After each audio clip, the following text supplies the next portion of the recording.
ধন্যবাদ। ইমান ধুনীয়া প্লেটফৰ্ম দিছে খেলিবৰ কাৰণে, ষ্টেজ দিছে প্লেয়াৰক।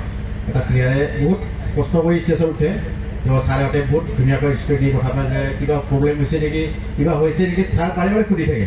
তো মানে এনেকুৱা মানে প্লেয়াৰ এটা কিমান কষ্ট কৰি প্লেয়াৰ উঠে, তো মানে ইমান ধুনীয়া ৰেচপেক্ট দি কথা কয়, মানে বহুত ভাল লাগে তেনেকুৱা।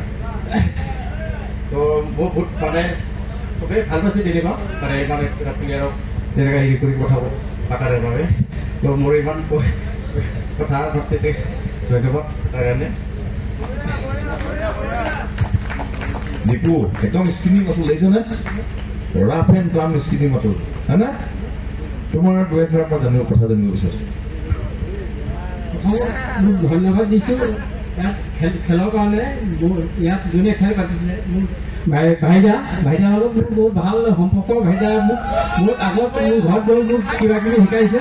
হ'ব কাৰণ মই প্ৰথম ভাইদা ইয়াত খেল পাতি নতুন সৰু ল'ৰা ছোৱালীক আগবঢ়াই লোৱাৰ কাৰণে ভাইদাক মই ধন্যবাদ দিছোঁ। আৰু ভাইদা মোৰ লগত সদায় মোক কয় দিব খেলি থাকা।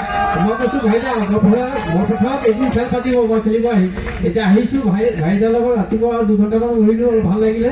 তাৰপিছত আমাৰ ইয়াত জাজমেণ্ট যোনে যোনে কৰিছে, জাজমেণ্ট কৰা ছাৰে মোক অলপ বুজাই দিছে, তোমাৰ অলপ উইক পইণ্ট আছে। উইক পইণ্টটো মই গম পালোঁ কি উইক পইণ্টটো মই চেষ্টা কৰিম আগত ডেভেলপ কৰাৰ কাৰণে। ধন্যবাদ।